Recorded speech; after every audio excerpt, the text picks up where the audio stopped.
After giving birth to twins for the powerful Todd family, Victoria is drained of her blood in the delivery room to save their chosen heir, Finn, her father-in-law, leaving her lifeless with a blood-stained Lucky Charm in her hand.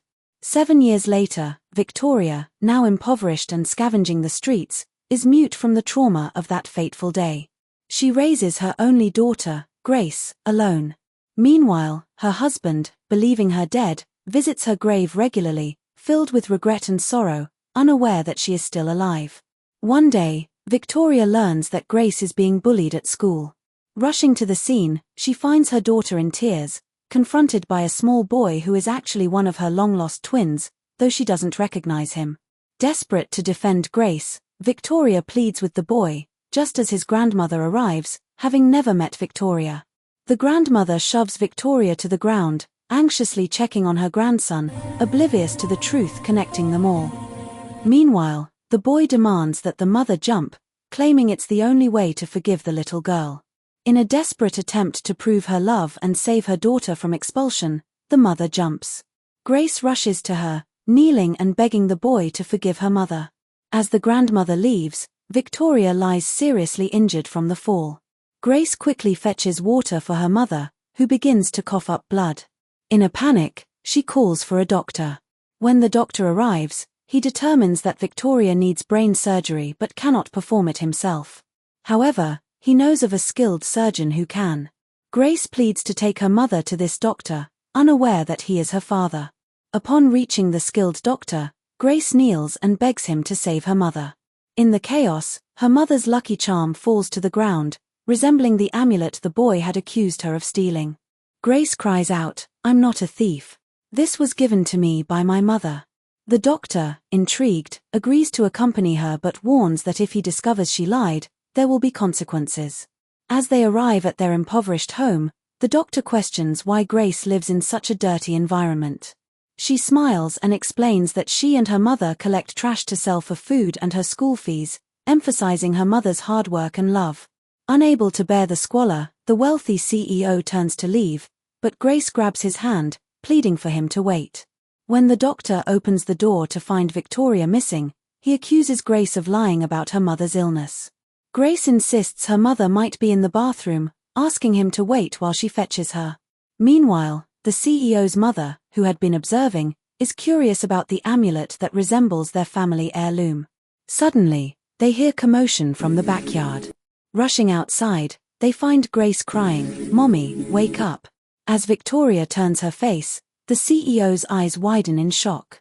He sees his wife, the woman he believed had died 7 years ago, brought back into his life by an unexpected twist of fate. As everyone gathered around, it was clear that Vera was present. The CEO, along with his sons and others, began praying as he desperately tried to revive Victoria, pressing on her chest. Just then, the CEO's secret admirer arrived, witnessing his frantic efforts. Filled with jealousy, she attempted to undermine Victoria's identity, claiming that the woman was merely an imposter. Ignoring her, the CEO continued his attempts to save Victoria, while Grace cried out, "Daddy, please don't give up on Mommy." Miraculously, Victoria began to stir but failed to recognize her husband. She smiled and thanked him, leaving the CEO bewildered. He immediately ordered that she be taken to the ICU.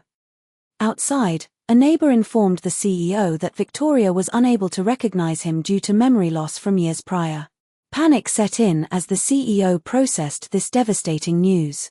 Meanwhile, his crush tried to further manipulate the situation, insisting that it wasn't Victoria. Frustrated, the CEO shouted at her, "Shut up," as he focused on his wife's recovery. While Grace remained at the hospital, anxiously hoping for her mother's recovery, Sarah, still consumed by envy towards Victoria, plotted to take advantage of the situation. As Victoria lay unconscious, receiving treatment, Sarah schemed to separate the mother. During this time, the CEO visited the school and uncovered a wealth of untold truths about Victoria's past. He learned that 7 years ago, she had bled profusely during childbirth and subsequently lost her memory. The revelation left the CEO in shock, his eyes widening as he grasped the gravity of what Victoria had endured. In that moment, the CEO rushed to the hospital, joyfully embracing Victoria, who had just woken up. However, She still had no memory and asked, "Who are you?" The room fell silent, shock hanging in the air. Suddenly, Victoria began to vomit blood, prompting the CEO to urgently call for the ICU staff as he tended to her. Grace cried profusely, pleading for her mother to wake up and be healthy again. The CEO carried Victoria in his arms, rushing her to the operating room. After the surgery, he noticed a birthmark on Victoria's back, a mark he recalled from when they first met. Panic set in as he whispered to himself, "Where have you been all this while? What has happened to you, Vicky?" With determination, he called to inquire about the DNA test results regarding Victoria. Meanwhile, the doctor had already informed the little boy that the DNA confirmed Victoria was indeed his mother. Both he and his grandmother were overjoyed by the revelation.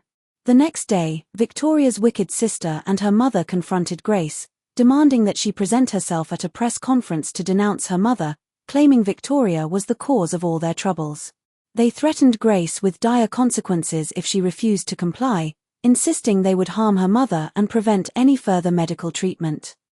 Devastated by the threats, Grace reluctantly agreed to say what they wanted, while the CEO watched from a distance, horrified by the coercion. He knew that Grace was being forced to lie. When he tried to intervene, he was confronted by Victoria's spiteful sister, who challenged him to mind his own business and stay out of their family affairs. Reporters were left confused, questioning why Grace would lie and who was orchestrating the deceit behind the scenes. The little girl, tears streaming down her cheeks, clutched at the stranger's legs, pleading desperately, "Please forgive me. Don't hurt my mommy." The CEO bellowed, his voice slicing through the chaos.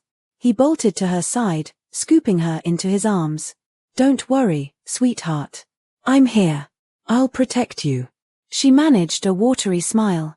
"Okay, doctor. Why so protective? Is that girl really your legitimate daughter?" At that moment, a young boy burst into the room, clutching a crumpled DNA test report. He thrust it high, his voice steady despite the stares. "Victoria is my mother. This little girl is my sister. Here's the proof, no one bullies her. She's family." Gasps echoed as jaws dropped. The CEO snatched the paper, his eyes widening in stunned recognition. Victoria's own mother, the woman who had tormented the child, collapsed to her knees, tears flowing. "Forgive me, child. I didn't know. I didn't know you were my granddaughter." The girl, overwhelmed but kind-hearted, wrapped her arms around the trembling woman. "It's okay, Grandma." They embraced amid the stunned silence, a fragile bridge of forgiveness forming. The CEO turned to leave, heart pounding, eager to race to Victoria's bedside at the hospital. Memories flooded back in full, 7 years of exile, etched in every line of his face. Victoria's hand trembled to his cheek, tears spilling freely.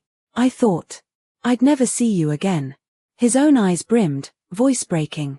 "God, I've missed you every breath, every heartbeat."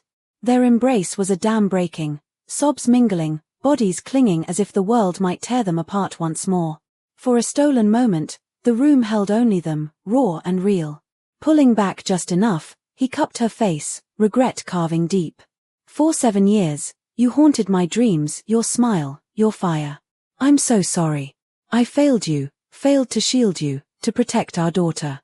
In the charged hush following the assault, the CEO rounded on the adoptive stepsister, his collapsed into open arms, her families, her twins, the little boy and girl clinging like lifelines. Whispers of "Mommy" and "We're together" now wove a balm over 7 years' scars, the room blooming with tentative joy. The next morning, sunlight filtered through the hospital blinds as Victoria rose, elegant in a simple dress that hugged her renewed spirit. Discharged at last, she stepped into the corridor where her children waited, eyes wide with awe.